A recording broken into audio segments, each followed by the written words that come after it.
vidéo. Bonjour à tous et bienvenue dans cette nouvelle vidéo. Aujourd'hui je voulais vous parler de ma petite collection de Hoya. C'est une question qui revient souvent depuis 1 ou 2 ans je dirais, depuis en fait la dernière fois où j'ai dû vous parler des Hoya sur ma chaîne.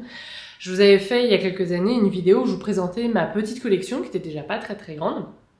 Et je vous expliquais un petit peu moi comment je les entretenais. Et depuis c'est vrai que j'en ai beaucoup moins parlé sur la chaîne et je sais que j'ai des amateurs de Hoya qui me suivent et qui me demandent de temps en temps est-ce que tu as des Hoya s'ils n'ont pas forcément vu cette vidéo, est-ce que tu as encore tes Hoya. Tu veux faire un coucou Nox? Parce que je suis en train de... Comment ils vont, etc. et comment toi tu les entretiens. Alors il faut savoir que depuis cette vidéo, cette première vidéo, la collection a à peine évolué. Il y en a quelques-unes qui sont parties, il y en a quelques-unes qui sont arrivées et je vais vous expliquer pourquoi. Il y a vraiment eu, en ce qui me concerne, un vrai désamour en ce qui concerne les Hoya de ma part à un moment donné. J'aimais beaucoup ces plantes, c'est des plantes dont la floraison est quand même vraiment magnifique. Du coup c'est des plantes qui sont hyper intéressantes.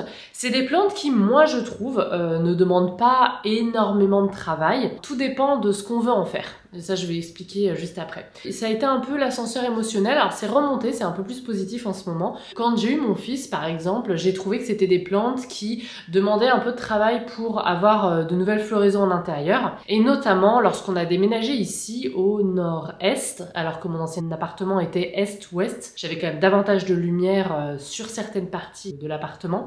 Enfin, sur plus de fenêtres, en fait. Du coup, je trouvais que c'était beaucoup de travail, sachant que moi, je n'ai pas utilisé mes lampes de croissance pour mes Hoya. J'ai décidé que c'était pas celle que j'allais privilégier. Du coup, la floraison de mes plantes ne s'est pas reproduite depuis au moins 1 an et demi. Et du coup, ça m'a un petit peu moins, emballé. Notamment, à l'époque, j'avais un Hoya Bella. Celui-là, je l'ai offert quand on a déménagé. Je l'avais mis dans la chambre de Louis, plein nord, et du coup, le feuillage n'allait plus trop bien non plus. Je l'arrosais un petit peu moins souvent, donc je pense qu'il avait aussi soif, mais il y avait aussi moins de lumière, et du coup, j'ai pas eu d'autres floraisons, donc je l'ai offert à une amie qui, elle, a une exposition sud-ouest, du coup elle avait un petit peu plus de lumière. Alors du coup au niveau des arrosages il faut qu'elle y aille un peu plus, mais elle avait plus de lumière. Et j'avais notamment un Hoya linearis qui lui, donc ça fait partie des 2 Hoya qui ne sont plus dans ma collection, qui lui est décédé. Je crois que j'ai dû le composter à force d'en avoir marre de combattre les cochenilles sur lui. Le Hoya linearis, quand on a des cochenilles farineuses, c'est vraiment la cata, parce que même si on y va et qu'on est assidu, autant les cochenilles farineuses j'en ai assez peu souvent, et quand j'en ai, franchement, j'ai aucun problème à les traiter. Mais alors, sur certaines plantes, c'est vraiment l'enfer parce qu'elles se logent, enfin, c'est hyper compliqué. Et en fait, du coup, il se déplumaient et ils venaient carrément moches. C'est dommage, c'est une jolie plante à suspension et les fleurs sont également très jolies. Mais ouais, lui, je l'ai carrément abandonné. Et du coup, ce sont les 2 Hoya qui ont disparu de ma collection. Et le reste, du coup, je les ai gardés. J'ai mon Hoya publicalis que vous voyez assez peu souvent parce qu'en fait, lui, je l'avais relayé à une place sur mon micro-ondes, le pauvre. Mais et d'ailleurs quand je l'ai acheté, il était sur treillis, enfin non, sur pyramide. Moi j'ai décidé de le faire cascader, du coup je suis pas sûre qu'il ait vraiment aimé. N'empêche que il a survécu. Alors il a pas refleuri du coup. Enfin en même temps loin de ma seule fenêtre à l'est, de la seule fenêtre de la cuisine, même si elle est à l'est, bon il y avait quand même assez peu de risques. Mais moi je trouve que ses feuilles, son feuillage est hyper intéressant, contrairement par exemple au Hoya Bella. Je trouve que sans floraison, c'est pas un feuillage hyper intéressant selon moi, mais bon après, ces feuilles un petit peu cireuses comme ça peuvent plaire, hein, ça j'en doute pas. Mais alors le Publicalis, je trouve qu'il a vraiment un intérêt au niveau du feuillage, je le trouve hyper sympa. Et pour le coup, facile à vivre. Ça fait partie de ces plantes que j'arrose très peu souvent, parce qu'en fait, je les ai mises loin de la lumière. Le Hoya compacta, clairement, je l'arrose quasiment jamais. Alors ça se voit, là, il est un petit peu fripé sur cette feuille-là. Mais je trouve que c'est une plante assez rigolote, qui suspendue est plutôt sympa. D'ailleurs elle est en fait là normalement, vous la voyez parfois en arrière-plan. J'y fais pas grand chose, je donne de l'engrais au printemps, mais elle est assez éloignée de la lumière. Et là c'est pareil, c'est une plante sur laquelle j'ai pas eu de nouvelles floraisons, voilà, depuis que j'ai Louis. Depuis que j'ai besoin que mes plantes se débrouillent sans moi. Mais quand même c'est des plantes qui se débrouillent bien sans nous, c'est juste que si vous voulez une floraison il faut un petit peu plus de travail. D'ailleurs je vous invite à aller voir la chaîne de Johan, alias Barbe à Plante, qui a fait une vidéo dédiée au Hoya, parce qu'il adore ça, il a une collection magnifique.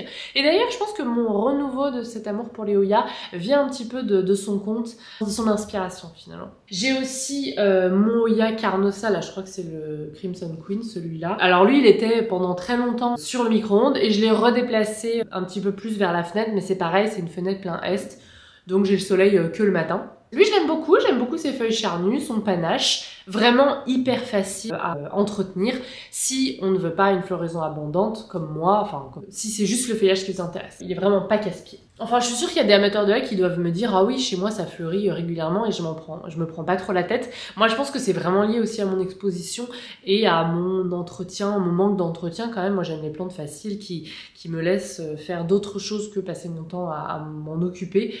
Moi, je veux le beurre et l'argent du beurre, vous le savez. Je veux des plantes simples qui soient belles et voilà, qui me demandent pas grand-chose. J'avais aussi cette petite bouture de Hoya Carnosa qui m'avait été offerte par Tiffaine, qui est à la boutique Brutus Jardine. Elle m'avait offert celui-là et je l'aime beaucoup. Alors lui, vous voyez, sur une fenêtre plein est qui n'a pas été rempotée depuis des années. D'ailleurs, il y a assez peu de racines.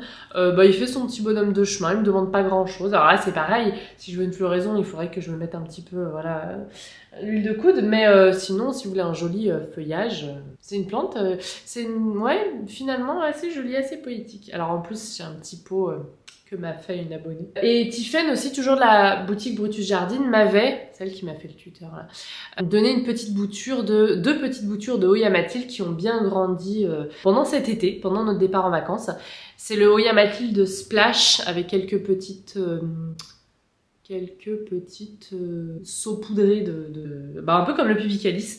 J'adore cette plante. J'avais acheté un Peperomia Hope parce que j'en avais pas et pour compenser. Et puis quand elle a su que j'en voulais une, elle m'a envoyé 2 petites boutures.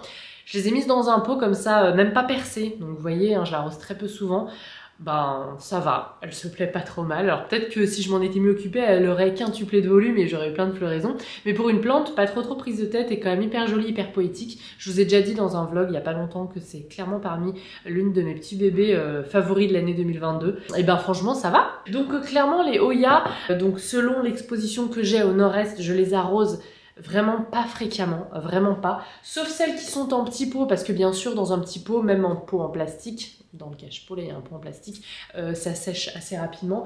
Mais les autres, vraiment, la fréquence, elle est 1 fois par mois à tout casser. Et quand je les avais dans mon ancien appartement, j'en avais 2-3 côté cuisine. Là, j'arrosais un petit peu plus souvent parce qu'au plein ouest, c'est un soleil, c'est une lumière qui est déjà beaucoup plus chaude avec du soleil dans l'après-midi, donc un soleil chaud.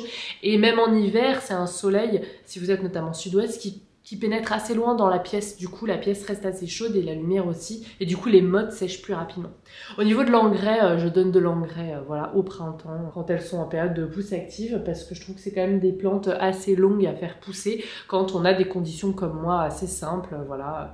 Pas de lampe de croissance collée à la plante, pas de tapis chauffant, pas grand chose hein, finalement. Moi je vis chez moi, je vis plus chez mes plantes. Il y a une période où je vivais chez mes plantes et maintenant je vis chez moi et mes plantes vivent avec moi. Et ça c'est plutôt cool quand on a d'autres choses à faire dans la vie. Mais voilà, c'est une plante dont je parle pas assez souvent parce que vraiment je la trouve assez sympa. Et puis aussi c'est vrai que si vous coltinez des cochenilles sur une plante typiquement comme le compacta où les spécimens peuvent se cacher dans les recoins, c'est vrai que là, ça devient un peu plus compliqué et une plante, on va dire, davantage à surveiller. C'est vrai que c'est le genre de plante dont souvent j'entends qu'il y a des cochenilles, pas seulement mon expérience, mais aussi mes abonnés. Écoutez, voilà pour cette petite update où en est ma collection de Hoya. Mais je pense que clairement, c'est une plante qui va faire partie du futur. Je les accueillerai volontiers dans notre nouveau chez nous quand le moment sera venu. Et je pense que ma collection sera peut-être amenée à s'étendre, notamment si j'ai davantage de lumière. Mais voilà, attention les arrosages, c'est quand même une plante, voilà, plus les plantes sont cireuses et épaisses,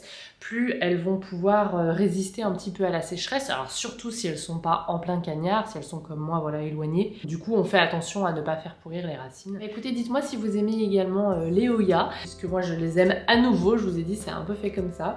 Quels sont les spécimens que vous avez chez vous et si vous avez des conseils d'entretien, voilà, suivant peut-être différentes expositions, si vous êtes en plein, je sais pas, exposé sud-ouest, qu'est-ce que vous vous faites et est-ce qu'elles grandissent davantage et fleurissent davantage. Dites-moi, je serais ravie d'avoir votre retour d'expérience. Et puis, si vous avez aimé cette vidéo, n'hésitez pas à mettre un petit pouce en l'air pour m'encourager et à vous abonner à la chaine pour ne rater aucune vidéo. Et je vous dis à la prochaine!